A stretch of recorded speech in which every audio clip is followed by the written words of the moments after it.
Hello everyone, thank you for joining me. Today I'm delighted to be joined by Simon Lipscomb, who's VP of Public Sector at respected consultancy Efficio. Simon, welcome, thank you for joining me. Thank you, Andrew, pleasure. Thanks for having me. So this is all part of this research series we're doing into is procurement software model buying broken? And I'm delighted that Simon's joined me because Simon and I have known each other since his time at Proactis, who you'll know is a source to pay vendor. And he's some of a Poacher and Gamekeeper these days because he's now on the consulting side with Efficio, as I mentioned. Simon, that's a little bit about your background. Can you just sort of tell our audience a bit more about your own history? Yeah, of course.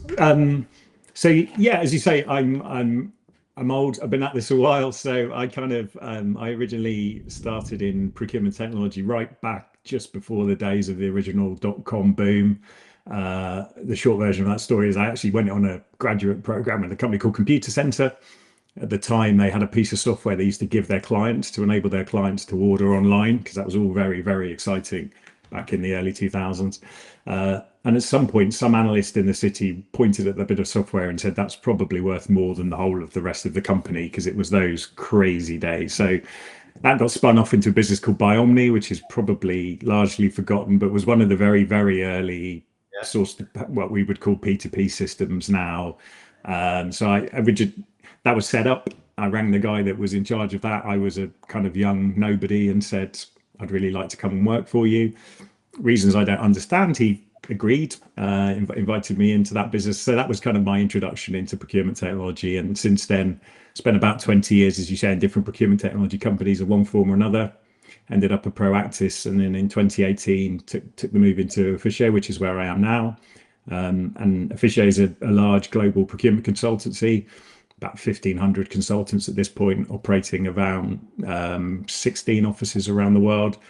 So quite a sizable operation, quite a fast-growing operation. And my role there now is leading our work on public sector, which we do a lot of in the UK, we do a lot of in the Middle East, and we're now looking to see if we can grow our presence in the EU, US, and some other markets that we are established from a private sector perspective. So yeah, delighted to be here. Thank you. And that Biomni, yeah, it takes me back. It takes about seeing those names on the CV back in the computer center days, and when it was around free markets and things like that. Reverse auctions were a new thing. I remember when I first heard about a reverse auction, somebody I think did Fleet on that. I think that was the first one I heard, where they were comparing Hertz and all those provided in those days. That's right at the beginning of the century, wasn't it, really? Yeah, and I mean, I look back at it now as crazy days, right? But I remember I was too young to realize it, but there was a point in the Biomni kind of .com boom days where there were a lot of cabs driving around London with like Biomni plastered on the side of these cabs.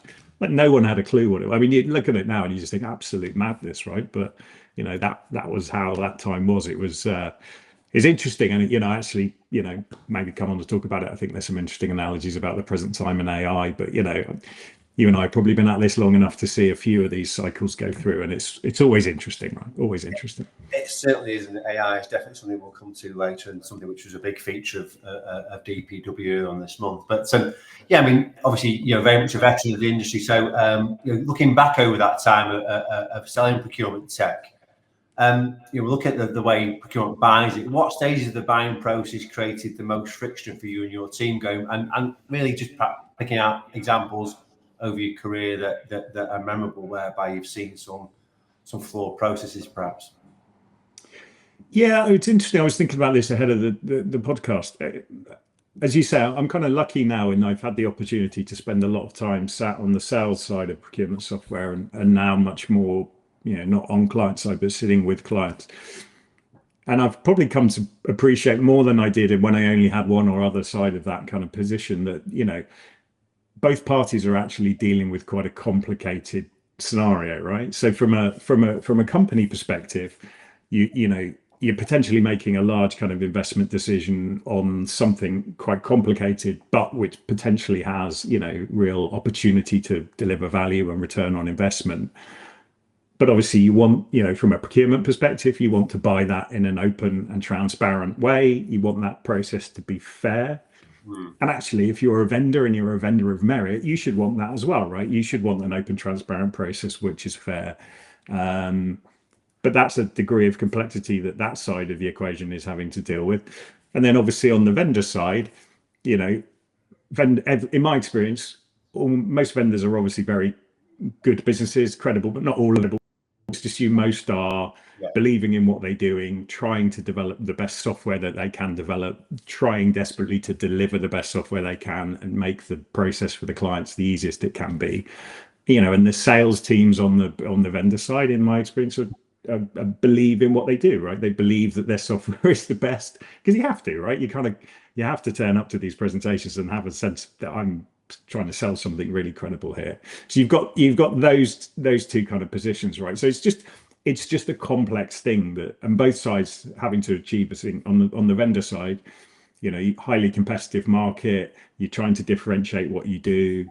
So all of that is just a complicated picture. So in my experience, where I saw friction, I guess I'm saying I can appreciate that where the friction happened, probably on both sides there was goodwill.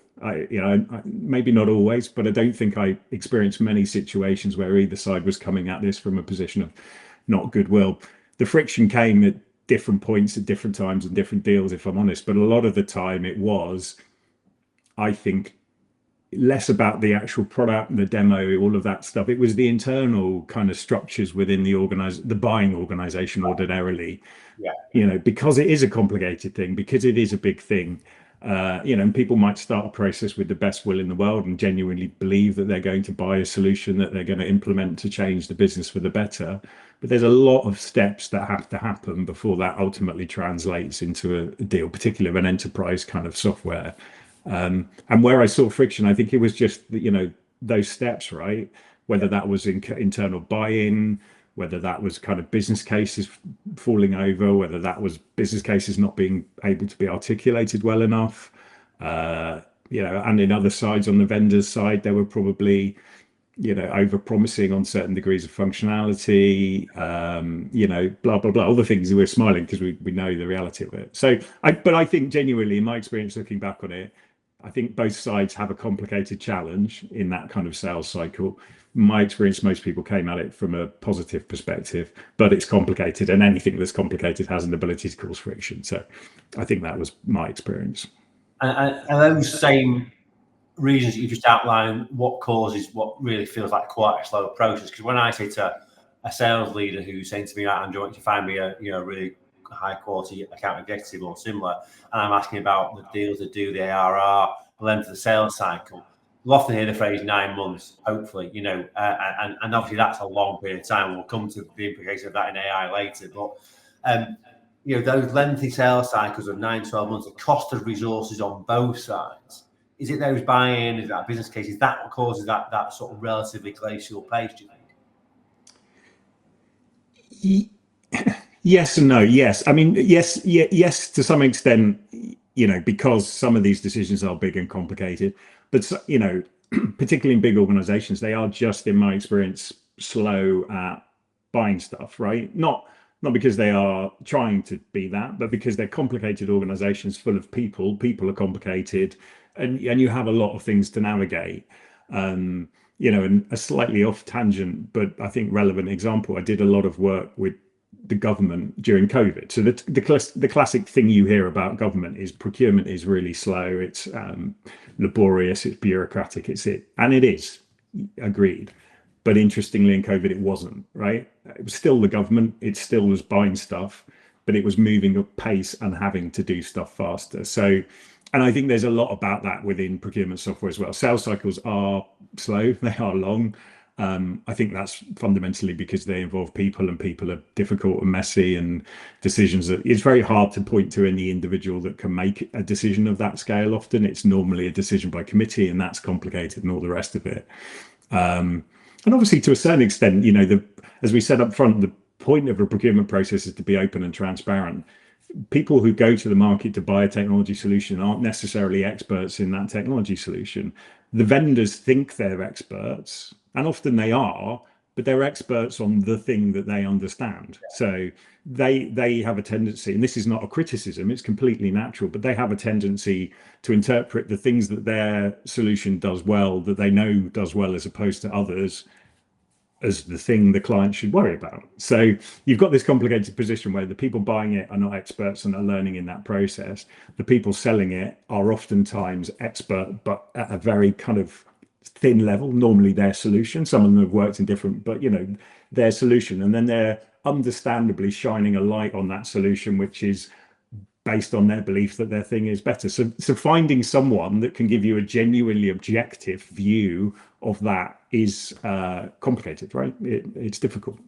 That's a really interesting point you raised about COVID as well, actually, because again, and you'll know this better than I do, that when I talk to people about what actually drives decision making, it's an event, isn't it, or a specific business issue. So, for example, I saw quite a lot of movement in the supply chain risk market earlier on this year when the tariffs came out, because you've got to change. That's a catalyst for people to start making decisions. Or in some cases, actually, it led people to almost freeze and be scared to make a decision. But in other organisations, they did. And so supply chain risk guys that I work with are right at the forefront of that. Some were all of a sudden everything had to happen very quickly. Others, they felt that was the case, but then, sort of paralysed by fear and indecision. And so different results. But ultimately, it was a catalyst for some change. And I think with the software, what drives, for example, source to pay is about efficiency and savings and all that sort of thing there. And that obviously companies identify that as a problem. But the other one that's a classic at the moment, and if we talk about DPW, two areas that were big areas, data and orchestration.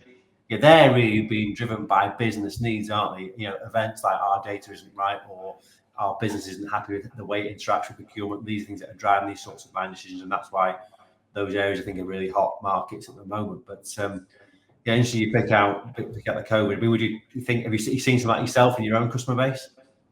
Yeah, I know. I was just nodding because I think your example there's a really good one, right? In terms of that, I don't think it's peculiar to software sales either, right? Like, sales decisions are driven by myriad of different things, but that idea of a catalyst is always really important, right?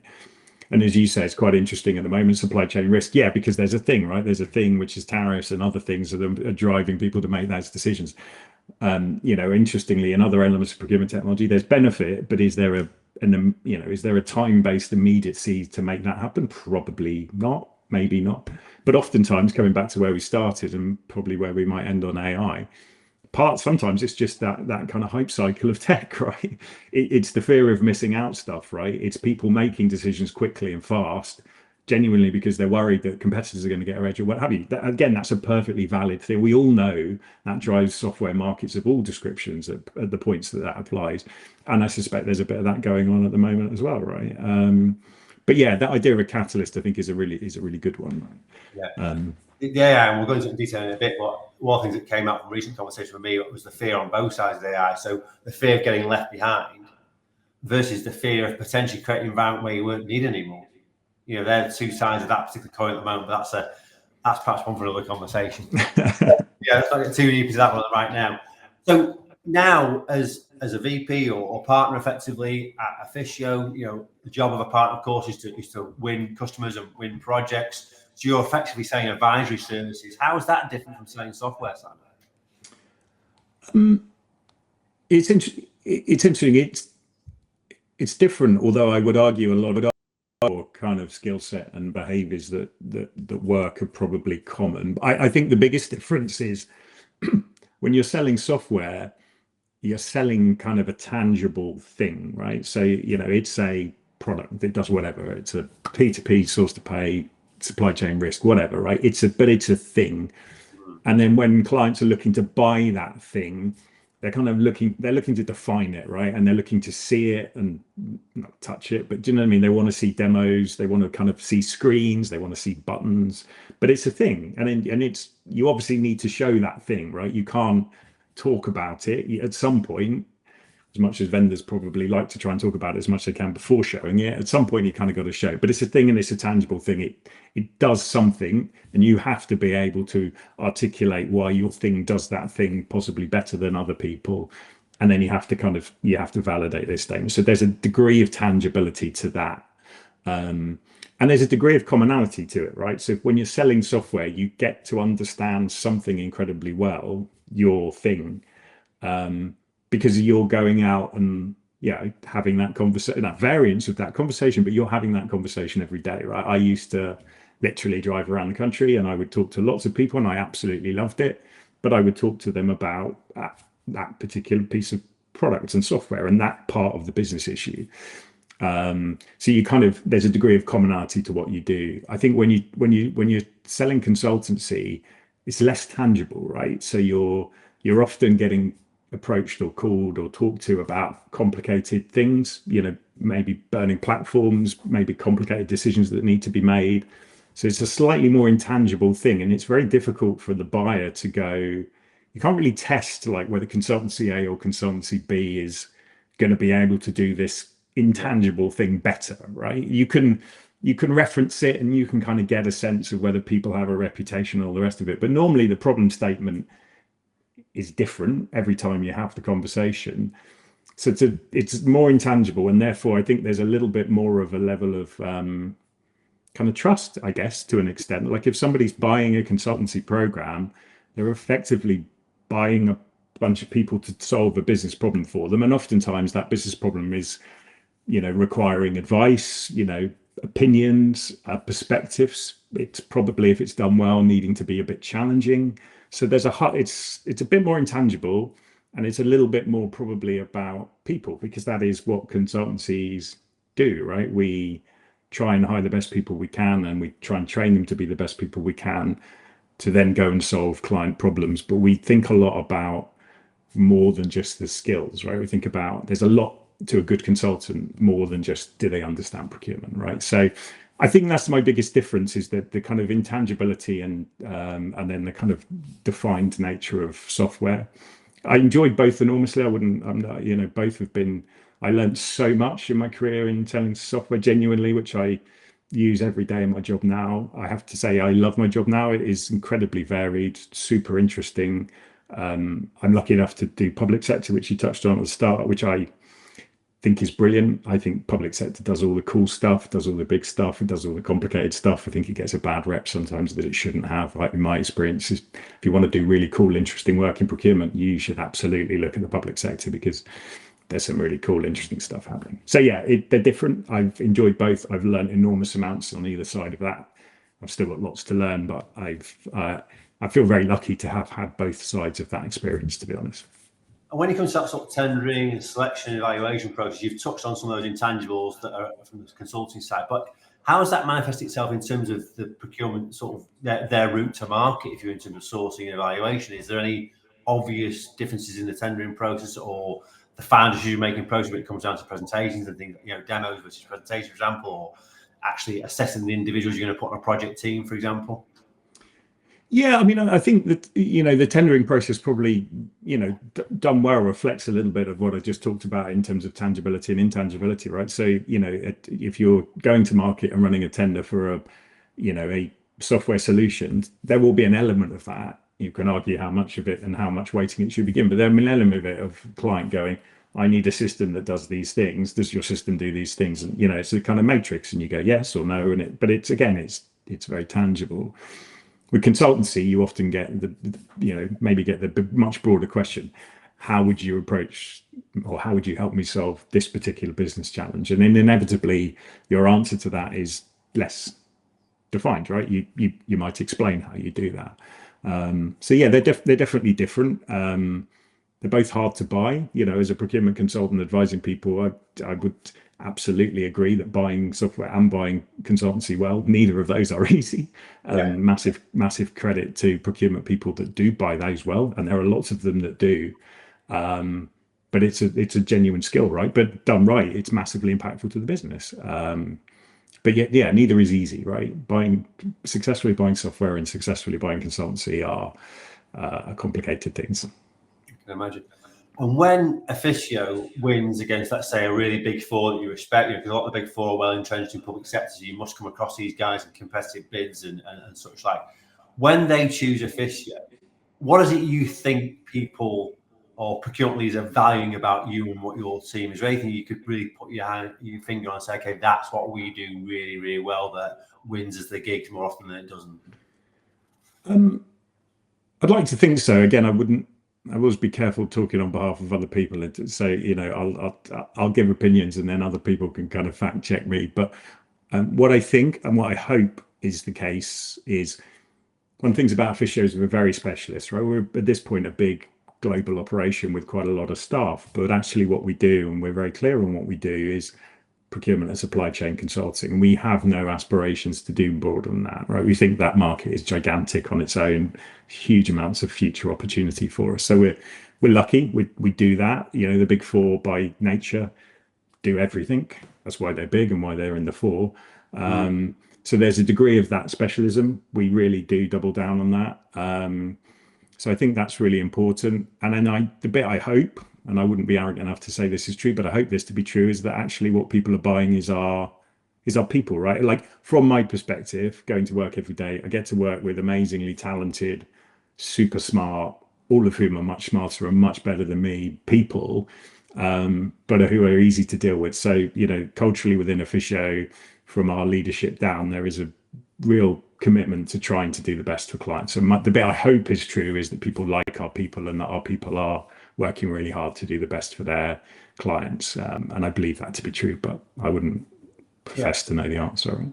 I mean, you've certainly, you know, it's noticeable, and I think this is something which is known across the market, and certainly I've seen it in my own work. It's noticeable you have got a track record of hiring very, very well educated, very talented people, often at early stages of their careers, and retain them for quite a long period of time. That's something I've always noted about the Efficio model, that I think, you know, when you're pitching for work, that must resonate well with target customers, that, you know, you look at the people you've got in your project teams, and it's a pretty impressive bunch, really. So that is noticeable. Yeah, I hope so. And every now and again, someone like me slips through, right? And then I just hang on desperately to try and get away with it. So exactly, Simon. Fake it till you make it. That's what I say. Yeah. I mean, you know, given your own particular expertise and what we touched on already from your earlier career, you must be brought in sometimes to advise clients on buying software, not just procure to pay or source to pay, but actually software buying projects. So, you know, do you see any common mistakes or blind spots with how procurement runs those processes that you can really influence, given your own expertise from the other side of the fence? Yeah, again, so I always would start from it's complicated, and I do recognize that. I think my advice to procurement in terms of buying software particularly is, well, probably two things. One is procurement needs to be engaged with the rest of the business. So go right back to where we start, where the deals fall over and all the rest of it. They fall over because there isn't that cohesive kind of position from the business. So there's absolutely a need, if you're going to buy software of any kind of scale, to make sure that there's an alignment with all the right people within the organization to the project, to doing it, to making it happen. I think that's really, really important, and I would always encourage people to do that. I mean, the other thing, again, this is less as a procurement consultant, more just from my experience, it's probably worth, you know, buying the software is not the thing, right? Buying the software, you know, at this point in a market, there are loads of very, very credible solutions. I'm not going to comment on one being better than the other, but I'm going to suggest that lots of them are perfectly capable of delivering value to clients. The difference between the bit when you buy it and the bit when you see value is the work, and it's, you know, it's implementation. It's a change management project, right? If you're going to do it successfully, and I would always encourage clients not to lose sight of that. So buying it at a good price is great, but it's not the thing. The thing is, you've got to take that decision and then implement it to get the value out at the other side. And I think in lots of cases, the clients, for valid reasons, but underestimate that bit. And we all know that so many technology projects either fail, or they may not be classed as failures, but are certainly not achieving the level of kind of benefit that is achievable because that change management thing isn't kind of considered or committed to, right? And that's time and complexity that you have to consider if you're going to spend a lot of money to buy a software solution, right? Yeah, indeed. And in one conversation at DPW earlier on this month, one person who shall remain nameless, obviously, from a very respected procurement function in Europe, said to me that their average adoption across their procurement tech suite was 7% in their team. And I was like, wow. Yeah. Is there anything we can do about that in the actual buying and evaluation process, or is that just absolutely, you know, once you've made the acquisition, it's on you to do a better job on transformation, change management, upskilling your people, hearts and minds, all those classic change management cliches? Yeah, I think there's a bit of it in terms of, you know, going right back to, if you're going to buy some software, just make sure that thinking is built into the don't make the thing I've bought the software, right? Make sure that the bit from that forward is also part of the thinking, because that going back into the business to me is the point of alignment, right? You need the board, the senior execs, whoever, all need to be on that page, right? So yeah, I think it should be part of the thinking, right? If you're looking at this going, I'm going to find requirements, take them to market, and buy something, I think you're looking at only a very small part of the journey, and particularly from a complexity perspective, you're missing the hardest bit, right? Yeah, indeed. So we've gone on for quite some time now. We've not really delved into AI in any depth yet. So that's obviously remiss of us these days. So we've got to do that now. So AI will become more embedded in procurement functions. It will become more embedded in sales teams as well. Any thoughts on how that's going to change buying processes? Don't know. Yeah, as you say, we've been talking for a lot, so we probably I don't know. I'm probably old enough now. AI is obviously very exciting. It's an enormously capable technology that can do incredible things and will continue to develop. I think the interesting thing is go back to the hype cycles we've seen before into procurement technology, like how much is what we're going through right now a genuine, mind-bending change to the reality of our world, or how much of it is a bit like the dot-com boom, right? Where absolutely it is a change, but it will be an incremental change. That's the bit I genuinely don't know, right? I think my worry is at this point, a lot of what I'm hearing and seeing is feeling to me in that kind of hype cycle a little bit. And my experience would suggest to me that even where technology has the capability to do stuff, human beings and the complexity of human beings and the complexities of large organizations have a drag on change, right? So even if AI has the ability to revolutionize our entire world overnight, I wonder if it's actually going to be more incremental than that, because that's the nature of humans and organizations and complexity. I don't know. We could have a whole nother 25-minute conversation like that. I think it's really interesting, and certainly has massive potential, right?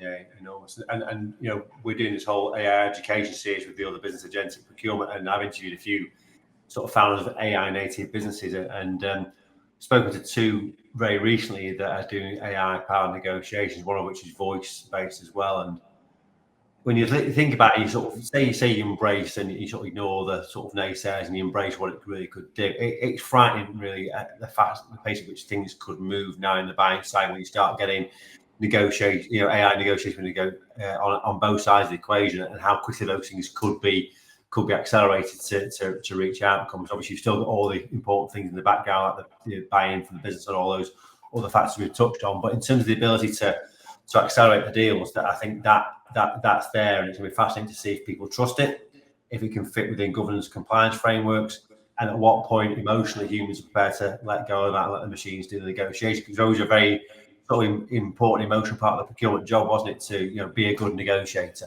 And letting go of that, I think, will be a struggle for some people. But the other thing that strikes me as being quite interesting is, if we talk about the 9 and 12 month sales cycles, and we've explored why they exist, but if you're scoping out a solution today and that's got AI in it, and you're expecting to make a decision this time next year, I'm not sure how that can continue because of the evolution of the tools at such pace. How do you see that? Have you got any thoughts on that particular sort of part of the equation? No, I think I'm smiling because I have a client in exactly that position, right? Who's asking for views and opinions on buying an AI solution, but they want an AI solution, but they want something that's trusted, and so it isn't. Yeah, I mean, I think you're spot on, right? The speed that the market is moving against traditional procurement processes of buying technology, that something has got to give, right, in that, because either people will end up buying the wrong solutions or or suboptimal solutions because the sales cycles don't shrink, or the sales cycles shrink in the market. So at the moment, that has got to change because this pace that AI is developing and moving. And it's interesting. I don't know the answer to that, but I think it's going to be really fascinating to watch because, these technologies are developing in weeks, right? At this point, really, realistically, they are adding stuff in on a weekly basis. That's never happened before, right? So something has got to change, I think. Indeed. I mean, before we started recording, Sam and I were just touched on the recent DPW event, and I was actually comparing DPW New York in June to the one in October, and the pace of change between those two events was frightening, quite frankly. So final question, Simon. I mean, a lot of the conversations I've been having recently with software vendors have been around changing pricing models. So of course, but going back to your Proactis days, I'm guessing you probably charged on a per seat model. I know some of your source to pay vendors charge a per seat model. We're now hearing talk about charge based on value or on usage or complexity or on scale. Are any of your customers asking you about navigating the way through that landscape? Because that's less predictable by definition. It doesn't fit with the way people like to budget. Procurement is going to have to get his head around that at some point, because these new models are coming from some of the software vendors. Have you had much conversation? Yeah, no, it is. Like I'm not. I absolutely would not be one of the experts within our business doing that thinking, but there is that thinking going on all the time. And to some extent, it's not new. Like if you look at, I mean, cloud's a great example, right? People buy a lot of stuff, spend an awful lot of money on cloud. The cloud business models is not the historical kind of software model. But yeah, so that's really interesting, right? Again, I'm not the expert, but I know enough to know that you talk to some of our clients. There's huge opportunities to save money on the way they buy cloud because of the way that the vendors are kind of charging for it. And so, yeah, I think our job as a procurement consultancy is to track these kind of trends and then to work out based on those trends how we advise clients to kind of optimize either go to market or negotiations or whatever it is to get the best benefit. But yeah, I mean, it's really, the kind of AI model is tokens or that, it's different, as you say, it's not seats for certain, right? And that's really interesting.